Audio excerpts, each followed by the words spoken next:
రాష్ట్ర ఏర్పాటుకు వ్యతిరేకంగా కేసీఆర్ గారిని ఓడించే కుట్రలో ఆంధ్ర నాయకుల కుట్రలో పావుగా మారిన జీవన్ రెడ్డి గారు, ఆంధ్ర నాయకుల తొత్తుగా ఆనాడు వ్యవహారం చేసిన జీవన్ రెడ్డి గారు ఈరోజు మళ్ళొక్కసారి శాసనసభలో మాట్లాడుతున్నాడు.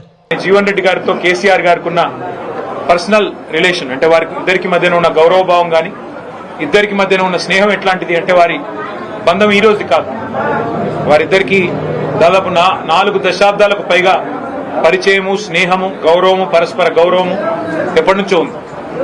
నాకు 2 సందర్భాలు నా కళ్ళ ముందు జరిగినాయి గుర్తొస్తా ఉన్నాయి. ఒకటి 2014లో కేసీఆర్ గారు జూన్ 2 నాడు ముఖ్యమంత్రిగా పదవీ బాధ్యతలు చేపట్టిన తర్వాత వారి మొట్టమొదటి అధికారిక పర్యటన జిల్లాలలో ఉమ్మడి కరీంనగర్ జిల్లాతోనే ప్రారంభమైంది. ఆ రోజు ఉమ్మడి కరీంనగర్ జిల్లాలో ఒక ఆడిటోరియంలో మీటింగ్ జరిగింది, కళాభారతిలోనూ ఎక్కడో మీటింగ్ జరిగింది.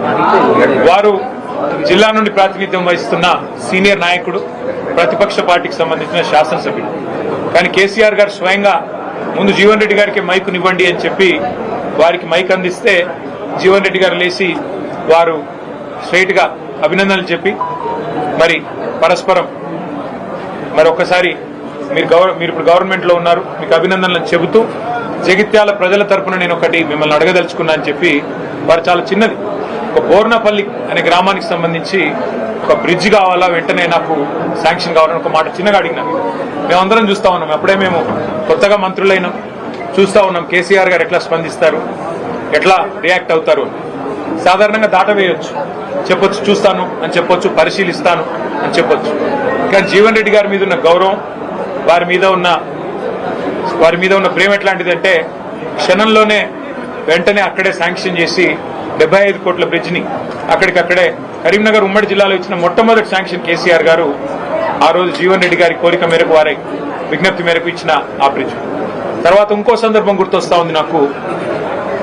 అసెంబ్లీలో జీవన్ రెడ్డి గారు ఎప్పుడు ప్రజా సమస్యల గురించి, ముఖ్యంగా రైతుల గురించి చాలా గట్టిగా మాట్లాడే నాయకుడు.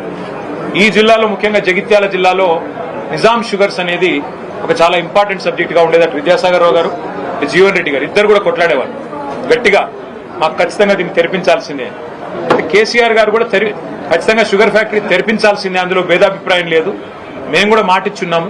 కానీ పక్కనే ఉన్న మహారాష్ట్రలో, అప్పుడు పోచారం శ్రీనివాసరెడ్డి గారు వ్యవసాయ మంత్రి, పక్కనే ఉన్న మహారాష్ట్రలో సహకార వ్యవస్థలో కోఆపరేటివ్ ఫార్మాట్ లో చాలా బ్రహ్మాండంగా నడుస్తా ఉన్నాయి అక్కడ షుగర్ మిల్లులు. మా టెస్కాప్ చైర్మన్ రవీంద్రరావు గారు కూడా ఇక్కడే ఉన్నారు, మాజీ అధ్యక్షులు. అట్లా కోఆపరేటివ్ వ్యవస్థను బలోపేతం చేస్తే బాగుంటుంది జీవన్ రెడ్డి గారు. ఒకవేళ మీరు కావాలనుకుంటే ప్రభుత్వం నుంచి 250-300 కోట్లు పెట్టడానికి కూడా మేము సిద్ధంగా ఉన్నాం. అవసరమైతే మీరే చైర్మన్ గా ఉండండి దానికి అని చెప్పి కూడా నిండు శాసనసభలో ముఖ్యమంత్రిగా కేసీఆర్ గారు అన్నాడు జీవన్ రెడ్డి గారికి ఓపెన్ గా, ఎలాంటి బేసిజానికి పోకుండా ఒక ఆఫర్ కూడా ఇచ్చారు. ఇవాళ నేను మా జగిత్యాల జిల్లా నాయకత్వానికి కూడా హృదయపూర్వకంగా నేను ధన్యవాదాలు తెలియజేస్తాను.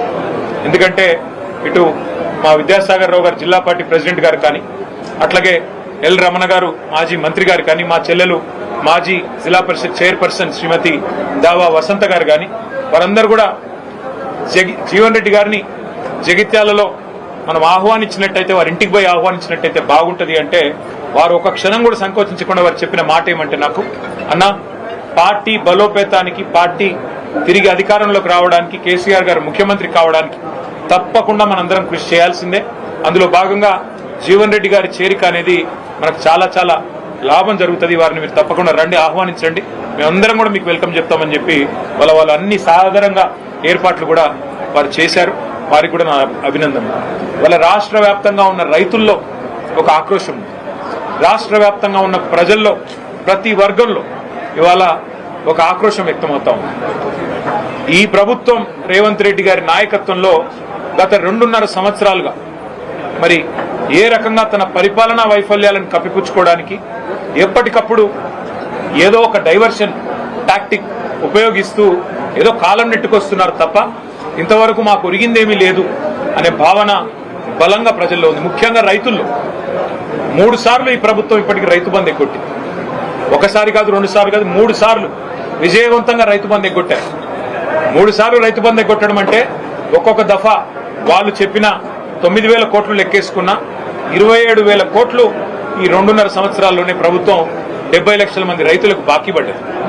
27,000 కోట్లు ఎగ్గొట్టి 20,000 కోట్ల రుణమాఫీ చేసినా అని చెప్పి రేవంత్ రెడ్డి గారు ఏదైతే రైతులను మభ్యపెట్టే ప్రయత్నం చేస్తున్నారో రైతులు ఆవేదనతో ఉన్నారు. అట్లాగే రాష్ట్ర వ్యాప్తంగా ఉన్న మహిళలు నిన్న రేవంత్ రెడ్డి గారు మాట్లాడిన మాట కూడా చూస్తున్నారు. బాసరలో ఆయన మాట్లాడిన మాటలు ఎంత దారుణంగా, ఎంత అవమానకరంగా, ఒక ముఖ్యమంత్రి స్థాయికి తగని మాట. ఎంత పెద్ద కండలు తిరిగిన పైల్వానైనా 3 నెలల్లోనే పిల్లలు పుట్టించలేడు కదా, ఇది ఒక ముఖ్యమంత్రి నోట్లోంచి వచ్చే భాషనైనా, ఒక ముఖ్యమంత్రి మాట్లాడే భాషనై? అసలు 3 నెలలు అన్న మాట చెప్పింది ఎవరండి? మేం చెప్పినామా? ప్రజలు అడిగారా? మీరే కదా సంతకాలు పెట్టింది, మీరే కదా రేవంత్ రెడ్డి గారు పిసిసి అధ్యక్షుడిగా, మీ బట్టి విక్రమార్క గారు సిఎల్పి లీడర్ గా 100 రోజుల్లోనే 6 గ్యారంటీలు అమలు చేస్తామని నొక్కి చెప్పింది మీరు, గ్యారంటీ కార్డులు ఇచ్చింది మీరు, ఆర్థిక పరిస్థితి మొత్తం మాకు తెలుసు అని చెప్పి ఉదరగొట్టింది మీరు. ఇవాళ ఏ ఒక్క హామీ అమలు చేయకుండా ఈ అపసవ్యపు మాటలు మాట్లాడుతున్నది మీరు. పెద్దలు జీవన్ రెడ్డి గారు లాంటి నికార్సైన కాంగ్రెస్ నాయకులను అవమానించి వారి ఆత్మగౌరవాన్ని దెబ్బతీస్తున్నది మీరు. ఇది ఒక జీవన్ రెడ్డి గారి విషయంలో కాదు నేను మాట్లాడుతున్నాను. నేను మొన్న డిప్యూటీ సీఎం బట్టి విక్రమార్క గారి కొడుకు పెళ్లికి పోయినా. ఒకరు కాదు, ఇద్దరు కాదు, ఒక 100-150 మంది కాంగ్రెస్ కార్యకర్తలు నా చేతిలో చేసి అన్న వచ్చేది మీ ప్రభుత్వమే. అది సందర్భము కాదు, రాజకీయ వేదిక కాదు, ఇంకోటి కాదు. ఎందుకు చెప్తా ఉన్నా అంటే కాంగ్రెస్ పార్టీ కార్యకర్తల ఆక్రోశమే ఇట్లా ఉంటే, సామాన్య కాంగ్రెస్ కార్యకర్తల ఆవేదన ఇట్లా ఉంటే, ఈ రాష్ట్రంలో రైతుల పరిస్థితి, ఈ రాష్ట్రంలో మహిళల పరిస్థితి, ఈ రాష్ట్రంలో పేదల పరిస్థితి, ఈ రాష్ట్రంలో 2 లక్షల ఉద్యోగాలని చెప్పి మీరు మీ చేతిలో మోసపోయిన యువత పరిస్థితి ఏ రకంగా ఉందో మనం అర్థం చేసుకోవచ్చు.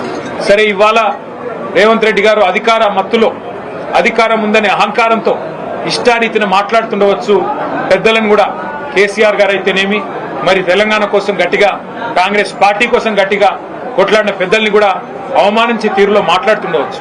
కానీ కాలం ఎన్నటికీ ఒక్కలాగా ఉండదు, అధికారం కూడా ఎన్నటికీ ఎవరిది ఒకరి సొత్తు కాదు. 10 ఏళ్లు ప్రజలు మాకు అవకాశం ఇచ్చారు. ఇవాళ 5 ఏళ్లు కాంగ్రెస్ పార్టీకి, రేవంత్ రెడ్డి గారికి ప్రజలు అవకాశం ఇచ్చినారు. మాకైతే సంపూర్ణమైన విశ్వాసం ఉంది. వారిని నేను కేసీఆర్ గారి తరఫున పార్టీలోకి ఆహ్వానించడానికి ఇక్కడికి వచ్చినాను. వారు సానుకూలంగా స్పందించారు. మాకు కేసీఆర్ గారితో నాకు వ్యక్తిగతంగా కూడా చాలా అనుబంధం ఉంది. కానీ మీరందరూ వచ్చారు, ఆహ్వానించారు, సంతోషం. కానీ ఒకసారి నేను కేసీఆర్ గారిని కూడా కలిసి ఈ రాబోయే 2-3 రోజుల్లో నేను నా నిర్ణయం తప్పకుండా చెప్తానని చెప్పి జీవన్ రెడ్డి గారు చెప్పారు. చాలా సంతోషం. నేను వారిని కోరేది ఒకటే, ఈ రాష్ట్రంలో రైతులు, ఈ రాష్ట్రంలో పేదలు తిరిగి వారి మొహంలో చిరునవ్వు రావాలి అంటే కేసీఆర్ గారు ముఖ్యమంత్రి కావాల్సిందే. తిరిగి మళ్ళీ కేసీఆర్ గారు బాధ్యతలు చేపట్టాల్సిందే, తెలంగాణను పట్టాలు ఎక్కించాల్సిందే. అందుకే వారి సహకారాన్ని నేను కోరుతా ఉన్నాను. మా సహచరులందరం కూడా కలిసి వచ్చి వారిని ఇవాళ ఉమ్మడి కరీంనగర్ జిల్లా, అట్లాగే ఉమ్మడి నిజామాబాద్ జిల్లాకు సంబంధించిన ముఖ్య నాయకులందరం కూడా వచ్చి వారిని సాధారణంగా ఆహ్వానించాము. వారు పెద్దలు కేసీఆర్ గారితో కలిసిన తర్వాత మిగతా అన్ని విషయాలు కూడా ప్రజాహితాన్ని దృష్టిలో పెట్టుకొని, అల్టిమేట్ గా ఈ రాష్ట్ర భవిష్యత్తును దృష్టిలో పెట్టుకొని, తప్పకుండా జగిత్యాల జిల్లా ప్రయోజనాలు కూడా దృష్టిలో పెట్టుకొని వారు నిర్ణయం తీసుకుంటారని చెప్పి నేను ఆశిస్తా ఉన్నాను. వారికి తప్పకుండా మా వైపు నుంచి ఆహ్వానం మాత్రమే కాదు, పార్టీలో కూడా సముచితమైన స్థానము, గౌరవము, తప్పకుండా ప్రజల్లో వారికి ఉన్న గౌరవానికి, ప్రజల్లో వారికి ఉన్న గుర్తింపుకు తగ్గ విధంగా ఉంటుందని చెప్పి కూడా వారికి నేను విజ్ఞప్తి చేస్తూ, మరి ఈ రోజు వారు కూడా వారి సహచరులందరినీ పరిచయం చేశారు. చాలా ఓపికగా మమ్మల్ని రిసీవ్ చేసుకున్నందుకు పెద్దలు జీవన్ రెడ్డి గారికి కూడా హృదయపూర్వకంగా మా అందరి పక్షాన వారికి ధన్యవాదాలు తెలియజేస్తూ వారు స్పందించాలని కోరుతాం. ఈరోజు భారత రాష్ట్ర సమితి అధ్యక్షులైనటువంటి